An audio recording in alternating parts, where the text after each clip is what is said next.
ዲጂታል ኢትዮጵያ ወይስ ዲጂታል መገለል? የኢንተርኔት ዋጋ መናር እና የወጣቱ ዕጣ ፈንታ። ዲጂታል ኢትዮጵያ ምንድን ነው? ዲጂታል ኢትዮጵያ ማለት በቀላሉ ቴክኖሎጂን በመጠቀም የሀገርን ኢኮኖሚ ማሳደግ ማለት ነው። መንግስት ዲጂታል ኢትዮጵያ 2025 በሚለው እቅዱ 4 ዋና ዋና ምሰሶዎች አስቀምጧል። አንደኛ፣ ዲጂታል መሰረተ ልማት፣ ፈጣን እና አስተማማኝ ኢንተርኔት ለሁሉም ቦታ። ሁለተኛ፣ ዲጂታል መታወቂያና አገልግሎት፣ የመንግስት ስራዎች በቴክኖሎጂ ማሳለጥ። ሶስተኛ፣ ዲጂታል ኢኮኖሚ፣ በኦንላይን ግብይት ኢኮሜርስ እና በዲጂታል ክፍያ ቴሌብር ባንክስ ኢኮኖሚ ማነቃቃት። አራተኛ፣ ዲጂታል ስራ ፈጠራ፣ ወጣቱ በቴክኖሎጂ አዳዲስ ስራ እድሎችን እንዲፈጥር ማድረግ ነው። ትልቁ ተቃርኖ የኢንተርኔት ዋጋ መናር። ዲጂታል ለመሆን ዋነኛ ነዳጅ ኢንተርኔት ነው። ነገር ግን በኢትዮጵያ ያለው ተጨባጭ ሁኔታ ከእቅዱ ጋር ይጋጫል። ትርፍ ላይ ያተኮረው ቴሌኮም ኢትዮ ቴሌኮም በየዓመቱ የቢሊዮን ብር ትርፍ ማግኘቱን ያበስራል። ነገር ግን ይህ ትርፍ የመጣው የኢንተርኔት ታሪፍን በመጨመር ነው። ታሪፍ መጨመር ውጤት አንድ ወጣት ፍሪላንስ ስራ ለመስራት ወይም ዩቲዩብ ላይ ተምሮ ራሱን ለመለወጥ በቀን የሚገዛው ዳታ ከሚያገኘው ገቢ በላይ እየሆነበት ነው። ስልክ በብድር ወጥመድ። ቴሌ ስልክ በብድር ያቀርባል። ነገር ግን ስልኩ ኢንተርኔት መግቢያ ዳታ ከሌለው ለወጣቱ ተጨማሪ የዕዳ ሸክም እንጂ እድል አይደለም። ሶስተኛ፣ የዶላር መጨመርና የቴክኖሎጂ ፈተና።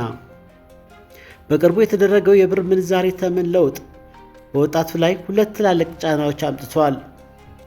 የመሳሪያዎች ዋጋ መናር። ላፕቶፕ፣ ስማርት ስልኮችና ሰርቨሮች በዶላር የሚገዙ በመሆናቸው ዋጋቸው በ2 እጥፍ ጨምሯል። አንድ ጀማሪ ወጣት ሥራ ለመጀመር የሚያስፈልገው ላፕቶፕ ዛሬ ከአቅሙ በላይ ሆኗል። የአገልግሎት ክፍያ። ወጣቶች ለሥራቸው የሚጠቀሙባቸው የውጭ ሶፍትዌሮች እና ማስታወቂያዎች ፌስቡክ፣ ጉግል አድስ ክፍያቸው በዶላር በመሆኑ የወጣቱ የሥራ ማስኬጃ ወጪ ሰማይ ነክተዋል። የወጣቱ አቅምና ባክኖ የቀረው ዕድል። ኢትዮጵያ ወጣት 70% ነው። ይህ ማለት በሚሊዮን የሚቆጠር ዲጂታል አርበኛ አለን ማለት ነው። ያልተማረውና የተሰደደው ወጣት። በሀገር ውስጥ ያለው የኢንተርኔትና የኑሮ ውድነት ወጣቱን ተስፋ ያስቆርጠዋል። የተማረ ወጣት በኢንተርኔት ስራ ሰርቶ ዶላር ወደ ሀገር ውስጥ ማስገባት ሲችል አማራጭ በማጣቱ ወደ ስደት ይሄዳል። ባንኮች የት ናቸው? ባንኮች ለቴክኖሎጂ ስራ ፈጣሪዎች ቴክ ስታርታፕስ ብድር አይሰጡም። እነሱ አሁንም ህንፃና መኪና ለሚያስይዙ ነጋዴዎች ብቻ ያደላሉ። ዲጂታል ኢትዮጵያ ያለ ፋይናንስ ድጋፍ ሊሳካ አይችልም። መከናወን ያለበት መፍትሄዎች ዘ ዌይ ፎርዋርድ። ዲጂታል ኢትዮጵያ በወረቀት ላይ እንዳይቀር እነዚህን እርምጃዎች መወሰድ አለባቸው። አንደኛ፣ ልዩ የኢንተርኔት ታሪፍ ለተማሪዎችና ለተመዘገቡ ስራ ፈጣሪ ወጣቶች እጅግ ርካሽ የሆነ ኢንተርኔት ጥቅል ኤጁኬሽን ስታርታፕ ፓኬጅ መቅረብ አለበት። ሁለተኛ፣ ከመያዣ ነፃ ብድር ባንኮች የወጣቱን የፈጠራ ሀሳብ እንደ ንብረት አይተው ብድር የሚሰጡበት ቬንቸር ካፒታል መፍጠር። ሶስተኛ፣ ታክስ ነፃ የቴክኖሎጂ መሳሪያዎች ለወጣቶችና ለጀማሪ ድርጅቶች ላፕቶፖችና ሌሎች መሳሪያዎች ከቀረጥ ነፃ እንዲገቡ ማድረግ። አራተኛ፣ ሰላምና መረጋጋት ኢንተርኔት የማይቋረጥባት ወጣቱ በነፃነት የሚንቀሳቀስባት ሀገር መገንባት። ዲጂታል ኢትዮጵያ ማለት በስልኮቻችን ቴሌብርን መጠቀም ብቻ አይደለም። ወጣቱ የዓለም አቀፍ ገበያ ተወዳዳሪ የሚሆንበት፣ በቤቱ ሆኖ ዶላር የሚያመነጭበትና ሀገሩን የሚቀይርበት ስርዓት ነው። ነገር ግን ኢንተርኔቱ እየተወደደ ዶላሩ እየናረና ባንኮች በራቸውን ዘግተው ትርፍ ብቻ የሚያሳድዱበት ከሆነ ዲጂታል ኢትዮጵያ ህልም እንጀራ ሆኖ ይቀራል። እናንተስ ምን ትላላችሁ? የኢንተርኔት ዋጋ መጨመር በስራችሁ ላይ ምን ተጽዕኖ አሳደረ? ኮሜንት አጋሩኝ። እስቲ አሁን ደግሞ በዲጂታል ኢትዮጵያ ዙሪያ የሌሎች ሀገሮችን ተሞክሮ እናያለን። አንደኛ፣ ኬንያ የአፍሪካ የሲሊከን ሳቫና። ኬንያ ለኢትዮጵያ ቅርብና ትልቅ ትምህርት የምትሰጥ ሀገር። የባንኮች ሚና። በኬንያ ባንኮች ሳፋሪኮም ካለው የሞባይል ገንዘብ ኤምፔሳ ጋር በመተባበር ለወጣቶች ያለምንም ማስያዣ ኮላተራል ጥቃቅን ብድሮች በስልካቸው ይሰጣሉ። የመንግስት ድጋፍ። ኬንያ አጂራ ዲጂታል ፕሮግራም በሚል ፕሮጀክት ከ1 ሚሊዮን በላይ ወጣቶች በኢንተርኔት አማካኝነት ከዓለም አቀፍ ኩባንያዎች ጋር ተገናኝተው ስራ እንዲሰሩ ታሰለጥናለች። በነፃ ኢንተርኔትም ትደግፋለች። ትምህርቱ ኬንያ ኢንተርኔት እንደ ቅንጦት ሳይሆን እንደ መሰረታዊ መብት ነው የሚታየው። ሁለተኛ፣ ኤስቶኒያ ዲጂታል አብዮት።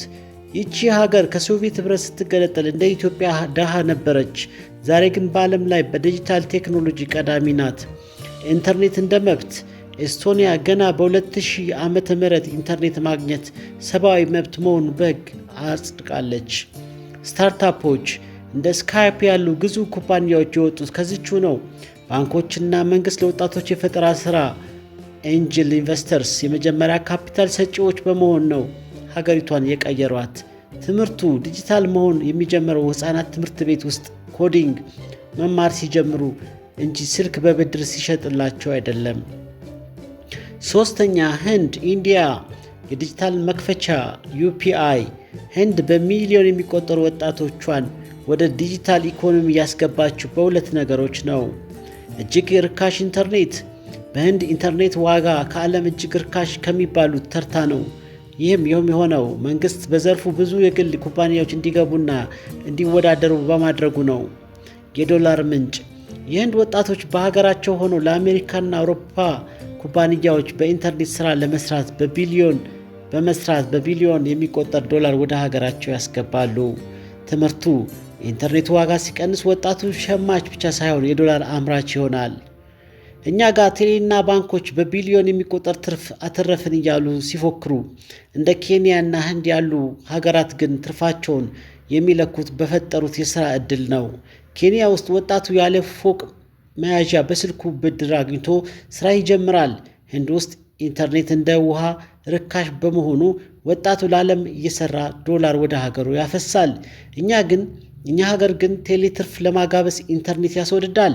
ባንኮችም ደግሞ ለወጣቱ በራቸውን ዘግተው ፎቅ ላላቸው ብቻ ያበድራሉ። ታዲያ እንዴት ነው ዲጂታል ኢትዮጵያን የምናሳካው?